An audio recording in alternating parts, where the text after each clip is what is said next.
Say hello to oyster bunnies. Welcome to the BJ Show. Let's rock and roll. Rock and roll. Come on, everybody. Let's lose control. Brad and John, they're the ones to follow. Yeah, ready for the ride. It's the BJ Show. BJ Show. TGIM. Yes, thank God it's Monday. Over with the weekend. Who wants a weekend when you can have a Monday? Right, John? It's even better because it's gloomy out here in the St. Louis area. It is pitch black at 7 a.m., which kind of is good for the day because, you know, if you're like me, Brad, and you get distracted by sunshine easily, you're forced to do nothing but work all day to focus, laser focus on your work. So that's a beautiful thing about a gloomy Monday. You know, it's one of those things where you hit that day, the summer equinox in June, and it's like, wow, summer's here. But the downside is every day after that, the days get shorter. And they're getting shorter and shorter and shorter till we have that day right before Christmas. And we turn it around and go back the other way, which is always happy for me because I don't like at 5 o'clock with it being dark. You know what I'm saying? Something about that. I know exactly what you mean, Brad. And especially for those of us, for people who work, I shouldn't say those of us anymore, but if you're trapped in an office, if you work at a stress factory from, say, 9 a.m. to 5 p.m., it's dark on your commute, and then it's dark on your way home. Yeah, it's no fun. That is John Combest. I'll spell his last name for you. Take note of this, Combest. Put a John on the front, put a .com on the back. You've got his website. He does this every single day, doing it for 22 plus years. Matter of fact, what's the exact date next month? We got to sort of make a big deal out of this. No, we're not going to make a big deal. It is next month. It's next month, Brad, and we're not going to make a big deal out of it because I'm not a self-celebratory kind of guy. Is it October 31st? We can make it that day, sure. Why don't we call it Halloween? John puts together this list that he puts on the internet. He combs all these sources of information, so you don't have to do this. You can go to his site, see 20 plus. You're almost every day 20 plus, correct? Isn't that pretty much a good? I don't know. I don't count them. Yeah, there's usually more than a handful, Brad. 20 plus different things you can click on, which will give you information on various topics throughout the state. Could be something goofy, could be something serious, could be the crazy people what is that county in southwest Missouri where they're trying to do the litmus test, and if you've had McDonald's in the last 2 weeks you can't be on the ballot. What county is that again? It's either Ernest P. Worrell or it's Vernon County. I don't remember. It's either Vernon or Ernest P. Worrell. I think it's Ernest P. Worrell County. Anyway, we start the show off with this guy as our guest announcer. I'm Casey Kasem. He comes in, and what does he do? Now on with the countdown. Does a countdown, and John starts out with? In third place, another inspirational capitalist story coming from St. Louis City once again. Now, Brad, this story broke over the weekend, but I saved the link until today. I have the link up today. Some gentleman and a woman ran a company called Lux, Brad, Lux Living. Are you familiar with Lux Living or anything they've done in St. Louis? I've heard of that before. Tell me more. They have some really high-end properties. Now, you remember, Brad, probably around about 20 years ago, Lux Living wasn't working with this building at the time, but there was a really hot loft building on Washington Avenue. And in recent years, Lux Living has come in and they purchased it and they allegedly rehabbed some of it. It's been in the middle of controversy because, there was a shooting and people use it for short-term rentals, and the people that actually live there get really mad about it, and there's a lot of violence and savagery. But anyway, in other places, including Soulard and St. Louis's Central Rear End, and also on areas in DeBoliver, these folks have invested a lot of money in rehabbing older buildings and making them livable and Lux, Brad. Lux Living for urbanites, for people who want the real urban experience. But there's a problem here, Brad. And here's what the problem is. According to the federal government, according to federal prosecutors, now brace yourself, Brad, there's been a little bit of monkey business going on with the St. Louis Development Corporation and tax breaks. I'm going to give you a second to pause, Brad, because I know that you're going to be shocked by that. As it turns out, according to prosecuting documents, these two gentlemen, Vic Alston, his brother is named Sid Chakraverty, he's going to get his chakra adjusted in the can, I think. And their accountant, Chai Jing Hao, were accused in a federal indictment of falsifying records related to the city's minority contracting requirements. This piece, by the way, is brought to us by Jacob Barker, Steph Hukuljan, and with a little bit of an assist from Austin Hugolay from the Post-Dispatch. So, Brad, I'll get right down to how this scheme works. Allegedly, these folks paid other contractors to do a whole bunch of work and then went to women and minority-owned businesses and said, hey, how about we say you did the work and we give you a little bit of a fee and then we get the materials and the work from somewhere else. So, Brad, as one glaring example, these guys went and got a whole bunch of appliances from Home Depot. They spent more than $1 million at Home Depot. And then they went to minority business and said, hey, can we pretend that we got these from you? And then there, pardon the expression, Brad, but there ended up being some chinks in the armor of this story. And a couple people went to, at least one source went to St. Louis Development Corporation. Now, Brad, what do you think St. Louis Development Corporation did to right this wrong? Nothing? Absolutely nothing, Brad. You were spot on. They did nothing. St. Louis Development Corporation heard about this in 2022 and did nothing. And in fact, in the charging documents, prosecutor Hal Goldsmith made it clear that St. Louis Development Corporation learned about these charges, of course, first through the prosecutor's office. So in other words, St. Louis Development Corporation heard that this shenanigans was going on and did absolutely nothing to stop it. I'm sure they'll have an excuse like, well, we could do more to stop this if we just had more money. But anyway, Brad, one of the other great angles of this, and here's what I think is actionable for people who are young, budding fraudsters. Apparently, the price, apparently these developers would offer minority-owned businesses a 5% falsification fee. So in other words, if you went to somebody and said, hey, we're going to say that you provided $1 million in business, and we'll give you 5% of that just to lie. Now, there was a Native American group, actually, that was able to finagle, according to these documents, they were able to finagle a 6% fraud markup fee. That might have been $5 plus maybe like 1% in fire water or maybe casino jobs. I'm not sure how exactly that was worked out. But anyway, Brad, St. Louis Development Corporation in the headlines for once again for something that's not on the up and up, but it's another good model of how to run an urban crime operation. John, can I do something right now on the air? Absolutely. You know what that was?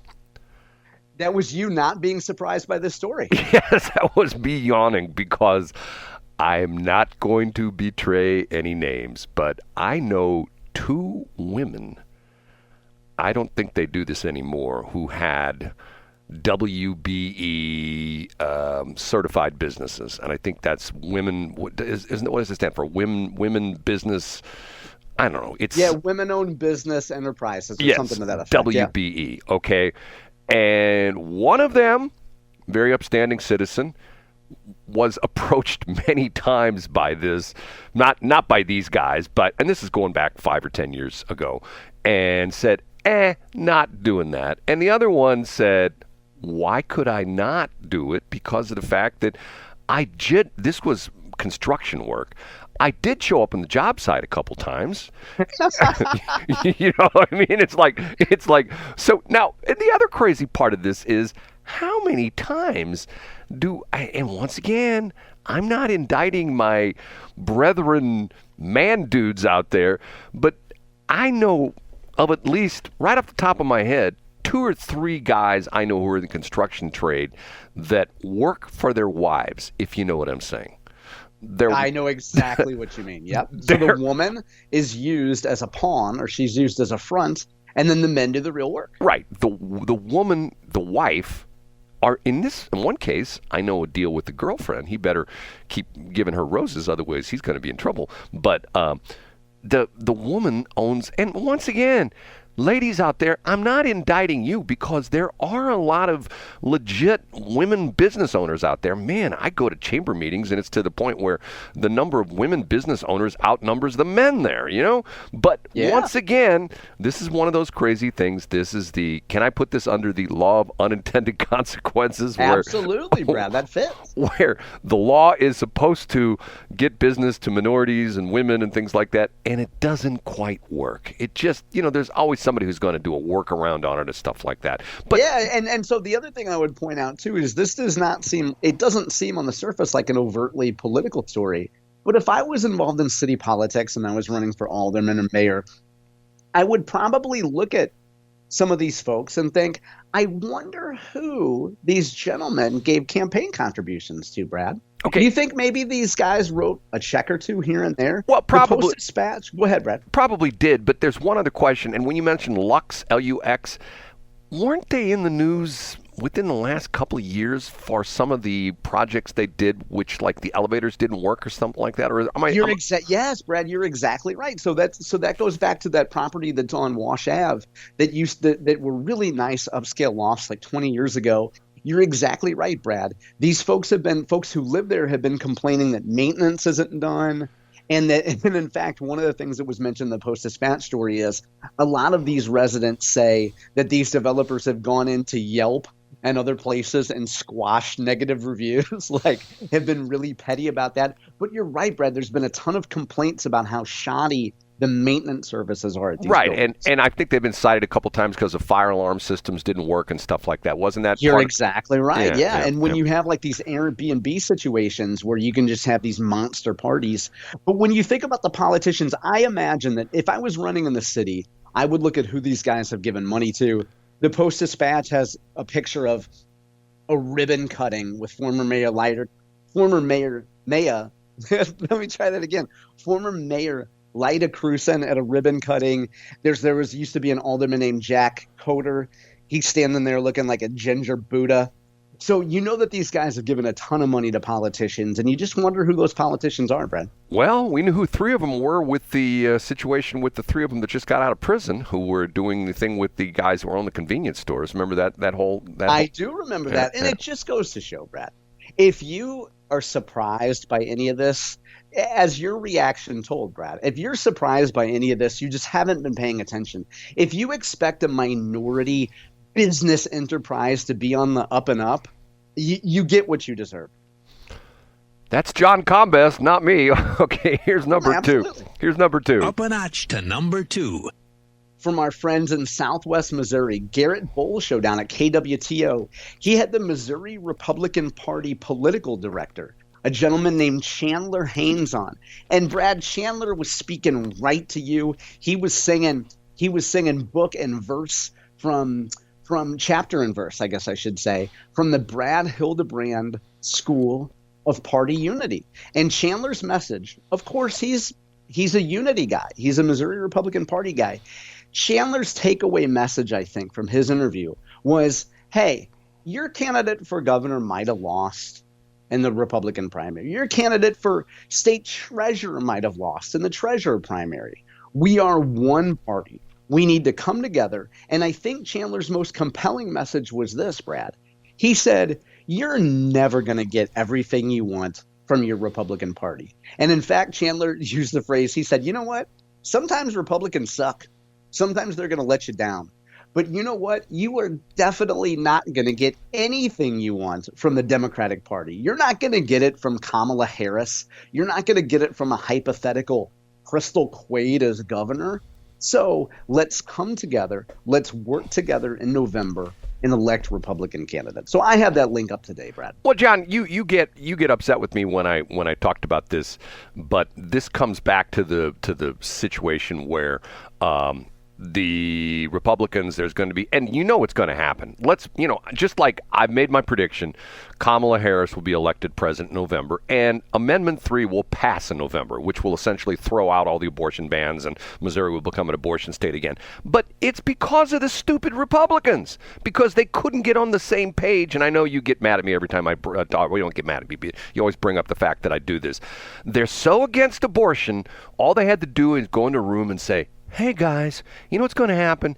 If we don't change this constitutional initiative petition thing where practically anybody can come in with a pot full of money and change our Missouri Constitution, we're going to have all sorts of crazy crap happen. Look at what's happened all with the marijuana thing. But no, they got to fight each other.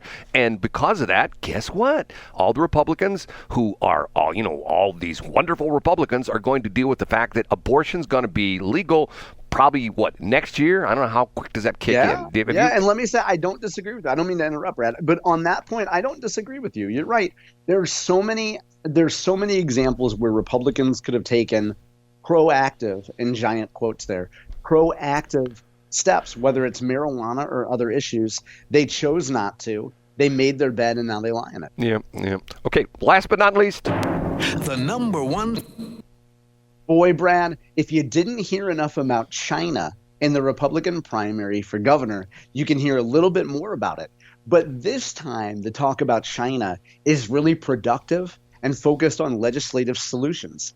I will point to the great Will Scharf's interview that he did over the weekend for his new radio show. He brought on a gentleman named Michael Lucci, who's from a group called State Armor, or I should say a company called State Armor. So what State Armor does, Brad, is they look at the way that state governments can protect against foreign influence. And today, as highlighted on Will Scharf's show, a lot of that has to do with protecting against China. Now, the main takeaways are this gentleman pointed to the fact that Nebraska looked at the fact that there were a bunch of nuclear silos, essentially. Brad, I have a feeling that you mentioned this before to me, and I was unaware of it when you first brought it up a few months ago. But the fact that Nebraska realized that a bunch of their nuclear silos were surrounded by land that was owned by Huawei, which is a Chinese company. And in fact, Will and this gentleman Michael Lucci went through and they talked a lot about how, thanks to Hezbollah, we heard that on the Fox News break right before our show, thanks to Hezbollah and Israel, we're more aware of what owning the software and technology can do, how it can enable countries to be stronger. Will and Michael talked about all of the Chinese technology that has infiltrated the United States, whether it's Zoom calls or through Lenovo laptop computers or what have you. And it's a really good look at what we can do as states to protect against Chinese influence. The other interesting nugget, Brad, that I had no idea about, and I looked this up after Will's show, was that did you know that the Chinese government has an outpost in St. Louis, and it has a name, like it's a nonprofit, and it's I don't have the name in front of me, but essentially the Chinese government has a nonprofit set up in St. Louis that ostensibly helps Chinese people acclimate to St. Louis and helps them with their needs. But as this gentleman has pointed out, in other cities, particularly New York, the Chinese use these quote-unquote nonprofits to keep tabs on the Chinese people living in the area and to make sure that they don't speak too freely about what's going on back home. So anyway, folks can check out that link today, Will Scharf with Michael Lucci of State Armor. It's good that the feds finally took, a stance on the Huawei. If you know what Huawei is, it's this huge Chinese electronics firm and very high tech. They make a lot of cellular equipment, and essentially, the federal government said no. I think this was under Trump, if I'm not mistaken. I think he was the one that did this. No more Huawei equipment as far as cellular stuff. So I think there's actually a federal law that if you're like I was going to say Sprint, but they're gone. T-Mobile or Verizon or AT&T, you cannot use Huawei equipment in your cell sites because of the fact that all the crazy back doors. And, the other thing about this is, I heard a guy do a comedy routine on this recently. Why do I need to have internet control of my crock pot? It's one of those. That's right. Why do you have to have your crock pot on the web? There's probably people out there going like, well, I got one of those and I love it. I can turn on my crock pot as I'm driving home. And I'm thinking to myself, yeah, that's kind of dangerous because if you're turning on something that's heating up and you're not there, and let's say something goes crazy with your crock pot, it boils over or something like that, guess what? You're not there to A, dial 911, or B, try to put out the fire. So C, that's why you shouldn't have a crock pot on the internet, right? How's that? Well, I know what I'm not getting you for Christmas. The other thing, Brad, that I was thinking of, the best part of having Michael Lucci on Will's show, you know what the best part of it was? He's Italian? That's one factor, right? So we can invite him to go up to Dago Hill with us. But secondly, he had been nominated 19 times to be on Will's show, and then he finally won, Brad, after 19 nominations. 19 nominations to be in a show. I'm not sure what you're saying there. It's a Susan Lucci joke, Brad. Oh, okay, never mind. She was a famous actress from your era. She's old. She was born in the 40s like you. She one of the soap opera ladies, right? That's right. She was nominated 19 times for an Emmy, and she didn't win until I 1999. get it. John, he's making a Lucci funny. I get it. Okay. It takes me a while. It's Monday, okay? Thanks for checking out the Brad and John Show podcast. This segment of the show is brought to you by John Combest's book, Stalking, Harassment, Internet Trolling, A Guide to Recovering and Rebuilding After Online Attacks. It's a great reference if you've ever been the unfortunate target of a social media attack. It's available on Amazon. Just search John Combest. That's Combest, John Combest, and the book will show up in your search results. Now it's time for another segment of the Brad and John Show. Can you handle it?